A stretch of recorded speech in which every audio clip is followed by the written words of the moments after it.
Hey folks, we're back again. Simon over there with Right On magazine from Sweden by the looks of it this time. Yeah, Kharkiv. You got to be in the archive. That's it. Today we're going to go through a couple more of the cars that have shown up in the Retro Ride Showcase. So hit up forum.retro-rides.org and stick your car up there. We won't definitely pick your car and go through it, so fear not. But if you've got a nice ride, we'll have a quick look. So I'm gonna do a little bit of a screen share. A bit of jiggery pokery. A little bit of jiggery and or pokery. And it should be this one here. While you do that, and before we go ahead, and the last video we did with my drawings, the van one with the illustrations, we had a chap who said, "Did I do some drawings in Fast Car magazine?" Which I didn't. I think his name might have been Adrian. I'd have to check.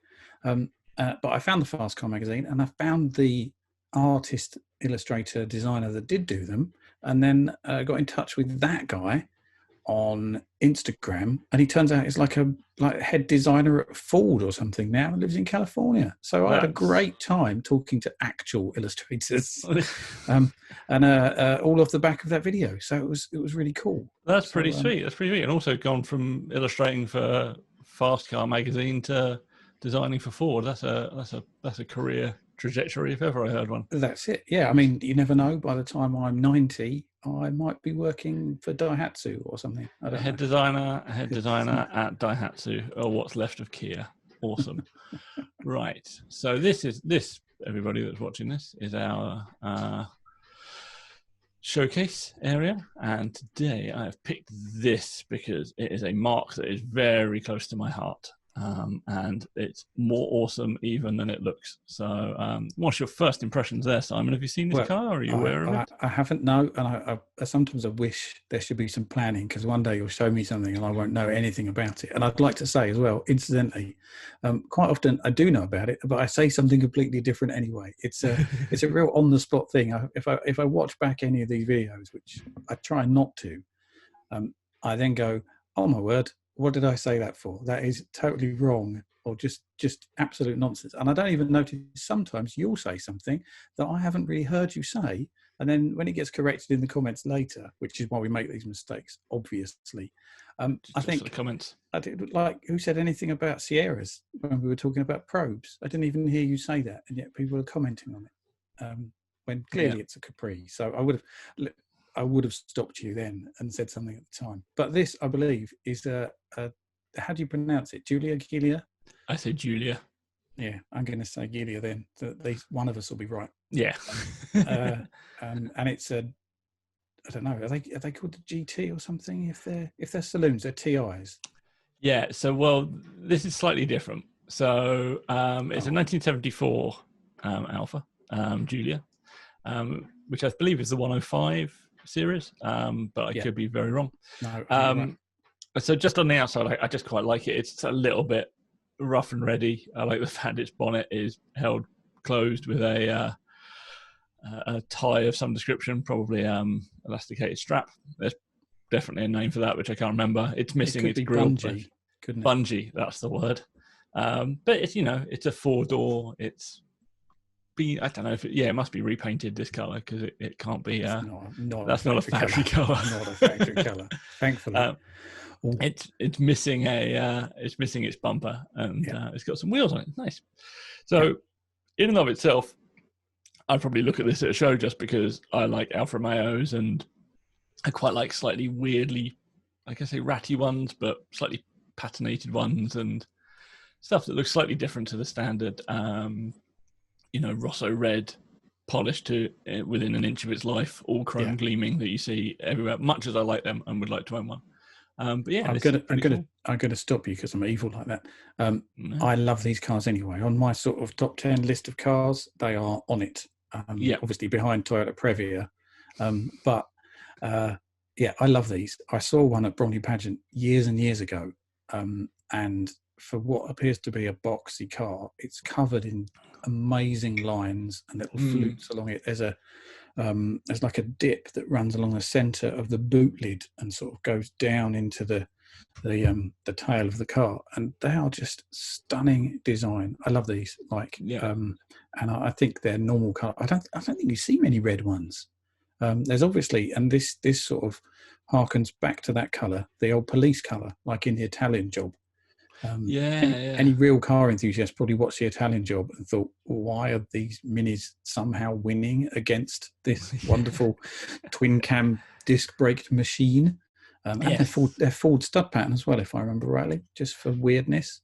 This one may not be. Oh, because you're going to tell me it's like had a swap. And we'll come on to it in a second. I always like. It's difficult to get it right, but I do like the cars that have a lower rear arch sometimes, just because you immediately got a nicer visual line across the car, particularly if you dropped it a little bit all round. Especially when there's a body line involved. A lot of Triumphs do that as well. Like Triumph 2000s have got a lovely body line, and then is it the 68 or 69 Camaro? I can never remember which. One of them's got it, one of them hasn't.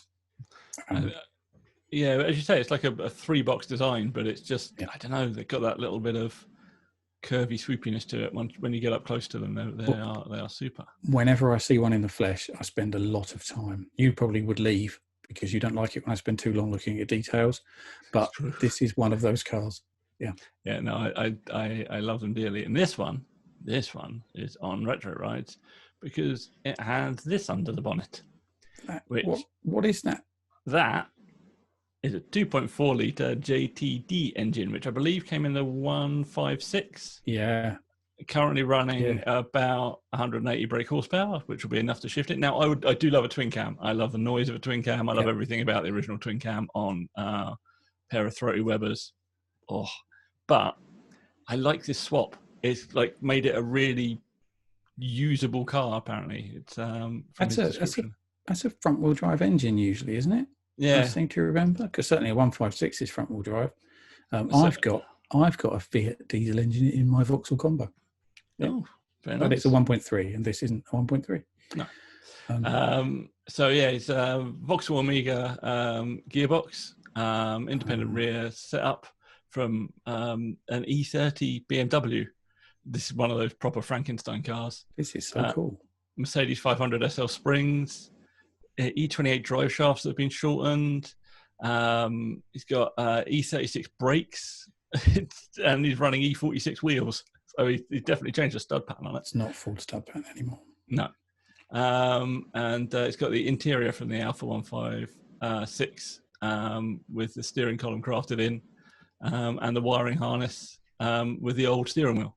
156s have great interiors as well, especially if they're red. But I don't know. See, I quite like the fact I haven't seen most of this, but so far I'm going for quite a big win on this. Also, where's he from? Somewhere where they have winters to build things.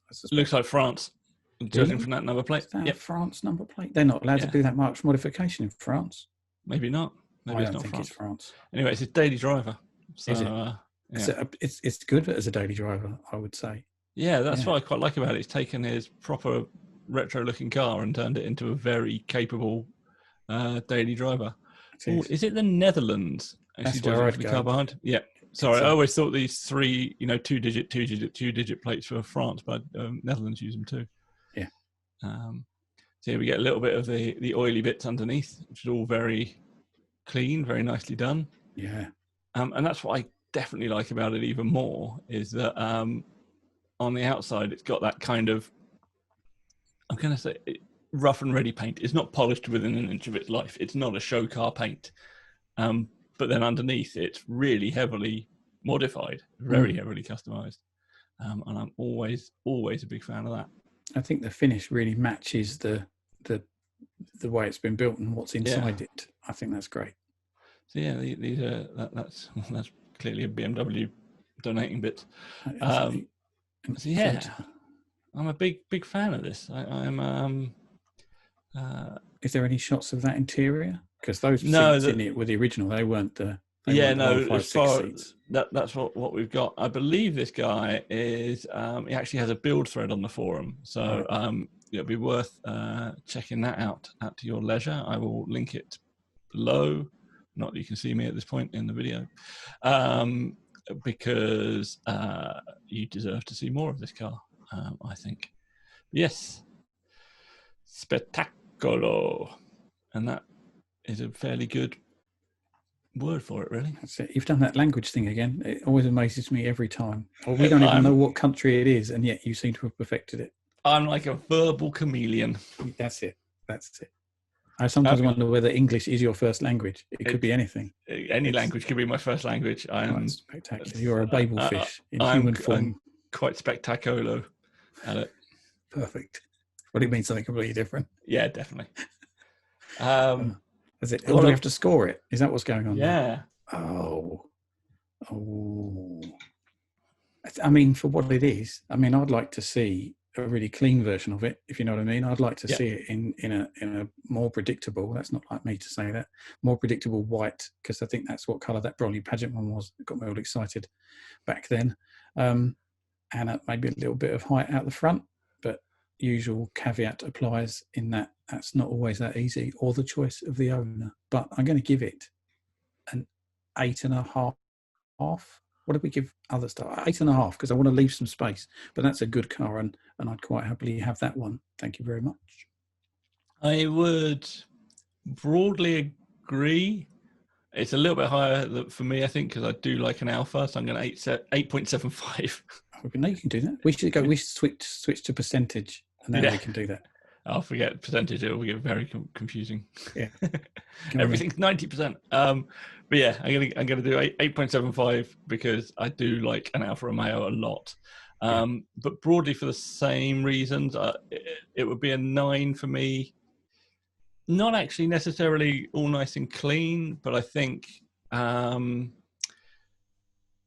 have the grille badge back, and I'd have black bumpers and just a little bit tidier all round. Like, it's got a lot of the black detail already done instead of the chrome, which I like.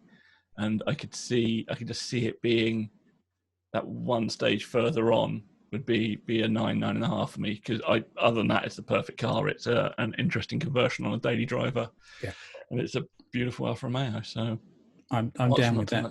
Like I say, I mean, the descriptions that we're both doing are kind of making it a different car, and it deserves to be the car it is. I think, it's I'd like it white and I'd like it cool, and then I probably wouldn't have a diesel lump in it either. But for what it is, so what you want is a different car. A different car. Okay. I don't, it's not what I'd have it if you gave it to me, but it's not what I'd build if I had the capabilities of that guy. But that's kind of, I guess, the point of doing these things, to make us look at things that we're not immediately going to that's right. go, well, you know I what, would build that. You know what you need, in fact? You need that, and you need the one we're both describing. Yes. To counteract so you want to drive that daily, and take the other one to sort of shows and stuff. Yeah, that's it. We'll have 2. Thanks. There we go. We'll take 2. Right, I'm going to share my screen again. Get back to this one, and I'm going for this as my second choice. Oh. So that was an instant reaction. So it's a 1980 Porsche 928 Turbo. Spot the retro ride stickers available in store, although I've run out of internal ones at the moment and need to reorder them. So wait a week. Go on. First reactions. Well, Simon. that is really cool. Are they BBS Marl rims? By the looks they are Real, apparently. Real, of course. Yeah, they're really cool. They're cool. It's the turbo as well, because it's got the vents. On the front of the bonnet there. Yeah, and a little vent there. And that's really cool. You know what it reminds me of? What? Melons. Melons.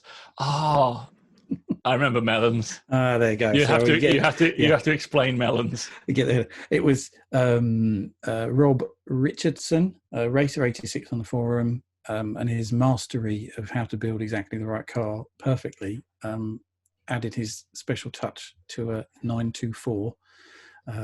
But it had a number plate, which I can't remember what it was, but bizarrely, when you turned it upside down, it read melons perfectly. So it was I don't know who discovered that, whether it was him or a previous owner, but that was a good car. But basically, the ultimate 924, perhaps, if you're Yeah, that kind. it wasn't a turbo though, so this gives it a little. I was going to say little maybe bit of plus. Until now, but there's probably lots of sort of splendid wide arched ones and all sorts of ones that are better. But this is quite Melons like, in my opinion. It's a little bit restrained, so it's not absolutely slammed. No. There's probably an argument to be made for slightly more offset on or less offset, whichever way around you want to say it. Yeah, I think I say an argument to be made, and I'd say you have to. But I like the restrainedness of it. It's not. Like it. It's not gone absolutely haywire. A little bit of niceness tidied up in the engine bay, clearly. And then you got the interior, which is the best interior of any production car in the world. Although I quite like it when they're in the browns rather than the black and white, but that wouldn't suit this car. So, I'm quite happy to have that. I'm not sure if my eyes have gone funny, though. You might have to get off the screen before I'm hypnotised. What I like about these Pasha interiors is the fact the door cards match as well. So it's just there's no escape. When you're sat down, you can't get away from it. It's just so insane, isn't it? So he's got coilovers, custom FMIC kit, which you can front-mounted intercooler. Indeed. Yeah, not that I can see that there, but yes. And then he's got just the 16-inch Real, depending on whether or not you pronounce them properly. Should we do a double? I'll call them Real. You call them Real. We'll do the same thing as we did with Guilia earlier. Yeah, there's no way we can ever be pulled up on these things. Although I could consistently be the one saying things wrong, which is more than likely. But I can blame dyslexia, so that's awesome. I have no excuse. I can just blame the fact that I didn't know, and I don't have your mastery of languages. Well, it's unmatched. Yes, I like this a lot. It's it looks that rear view. It looks really good. Yeah, really nice, isn't it? I like that. I like the two-tone, which I'm guessing is a factory two-tone with the single stripe. Neato. It's like it's an extra little detail that I think there occasionally you get modern two-tone cars and things like that are missing. They're just literally one color. Yeah. They're one color, and I like the fact that I'm assuming out of the factory it came with this extra stripe just because it looks better and it's less harsh on the breakup. I also like the fact it's 94 because I mean it is the turbo, so it is the slightly pricier 94, but I just want people to build more 924s because they're still dirt cheap. A friend of mine sold a 924 recently. In fact, two friends of mine sold the same 924 for a very good price, as it happens. And it had some racy bits in it. So it had a roll cage and some coilovers and stuff, and it did not go for a lot of money, especially given it's got a Porsche badge on either end. I don't think that's yet happening with the 94. I think the 944, particularly the S1s and stuff like that, are going proper bonkers, really. But the actual 944 itself is still relatively, it's like a reasonably priced classic. And I think the 94 is an underpriced classic. And I don't think it would take much other than obviously the collapsing capitalist system we live in now. Other than that happening, I think the 924 value will either be steady or go up a little bit over the next couple of years, simply because the money is not, people that want a Porsche badge haven't necessarily got the money now to buy a early 911. So then they got the choice of a water-cooled 911, which not everybody wants because it's got city headlights, or something else classic and retro. And that is kind of where the 944 and 924 will come in. And so I think the price will go up a little bit. And they also just look really good. They've aged well, haven't they? Yeah, they really have. Really clean. If anything, actually, the bonnet vents, whilst they go, look, I'm the cool model, kind of detract from the smoothness a bit. So you want to go, but then there's a bit of you that sort of thinks, like that. I like the vent. It's got a knacker duct. Although that's probably mispronounced. You call it a nacer duct. Whose turn is it to be wrong? I think it's your turn. Yeah. A knacker duct. I call it a nacer duct. I think I'd like that without these. And that's the wonder of a car that's a little bit cheaper than normal because you could do that without feeling a bit guilty. I don't know. How much are 924 turbos? I don't think they're. Oh no, cheap. I wouldn't do it. I wouldn't do it on a 94 turbo. I'd just get 94 and stick a naked duct or whatever. That's all right then. That's okay. Yeah. That's it. Does he talk about how much power it's got? Because I'm intrigued. Because there's quite a lot of tweakery going on in the turbo department. No, it has the word boost. He doesn't say what it got to. Well, I've decided it's got 234 horsepower. Then I think that's probably what it's got. There's no way that you can you could challenge that at all. So no, that's wow. 234 horsepower. Lovely garage as well. Look at that. That's really nice. I don't know. Look at that floor. It's not got a carpeted floor though. My garage has a carpeted floor, so yeah, just throwing that out there. It's because you haven't got that floor under the carpet. If that was your floor, you wouldn't have put carpet on. That's actually true. I flattened some of it, but it wasn't quite mirror smooth. No. We're not doing garage points though, are we? No, we could do that though. We have a whole section on the forum for garages that has some very cool garages in there. So that's definitely worth doing. And actually, for YouTube subscribers, there should be a new video coming up in the next week or so about changes in my garage. So that will be a thriller second for anybody watching that. Sounds exciting. Yeah. So what do we reckon, Tom? What do we reckon to this? Oh, I think that the offset wise, I'm perfectly happy with that. I like the little bit of stretch. It adds a modernity without going too far. I quite like the way that both the wheels sit there. And a bit lower. I don't want to keep saying it for everything. In fact, no, I'm going to have it pretty much the height it is, because in that other shot from the rear, it looks spot on. Do a scroll for me. Look at that. It does look nice. Yeah, I'm going to leave it as it is, and I'm going to give this one 9. I'm going to give it 9. 9, because if you gave me a choice between this and the Alfa, even though I love the Alfa, and that's one that's on my top 10 list, this just sort of trumps it. This goes in. That's what I'd rather be driving. I like the finish of it. I try not to be swayed by the shiny floor. Obviously, that makes a difference. But yeah, I'm going to go with that as, potential investment as well. Let's go. Yeah.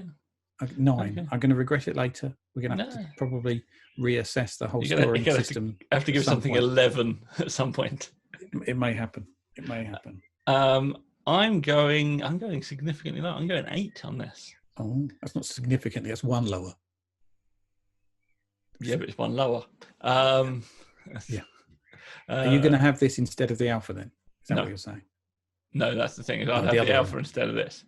But also, I would say that I don't mind. In fact, I quite like stock classic cars quite regularly. But I think once you've started modifying, I would possibly have gone a little bit further with some of the stuff on this. You were just saying how you liked it. I like to be restricted, which is why it's an 8. 8 is still a very high score. It's a good score. I would drive this all day, every day. Yeah, but it would break if you drove it. You'd drive it. You'd drive it for half a day, and then it'd be in your garage. I'd drive it for a week, and then it'd be in my garage for 6 months. You'd own it for a long time. Yeah, I'd own it forever, and then give it away. And I see now I'm doubting myself because I really like it. I really like it a lot, but I would probably want to go a little bit further in some direction with it. It being a turbo, I'd either want to go a little bit faster with it. It's got potentially 234 horsepower. So we don't really know how far he has gone. And but I'd go a bit more track with it is where I would head with it. Or because it looks beautiful, but the factory is doing a lot of that weight lifting on that because it looks beautiful. I would possibly, as you say, I would want a little bit lower. So it's an 8 because it's amazing. Don't think 8 is not a great score. It's an amazing score. And scores are ridiculous anyway. Why are we scoring these things? We're still going to do it. But for me, there's some other things. But I do quite like the smokedness of these. I've sort of noticed that. I'm sticking with 8. But like you, I may regret it. And also the interior. Got the interior, The interior is eye-searing, but I do quite like the fact it matches the outside. Yeah. I'm going final answer 8. but it's a great car, and I would happily drive it all day. And I now want a 94 again. Maybe I could just have just a load of Porsches, cheap ones that no one else wants. Yeah, that's not really that many Porsches. No, I thought I'd have a Cayman. That's what I'm saying. You do love a Cayman, don't you? I don't love. I just think that they are better looking than the. If I see one driving another road, I think, well, that's a nice 911. Oh, of course, it's a Cayman. They're just neater. They're my tip. If I had the money to buy one, I'd buy something totally different. But say I would have bought one. Yeah, Caymans are cool. That's what I'm saying. They're all right. And this video in 20 years' time will be someone will look at it and go, look at those idiots talking about Caymans. He was right on one thing, and that was it. That's it. And look at that guy's accent. He's really good. I think it's pure, just multilingual. Right, that's that. We'll be back again next week for some of Simon's pictures.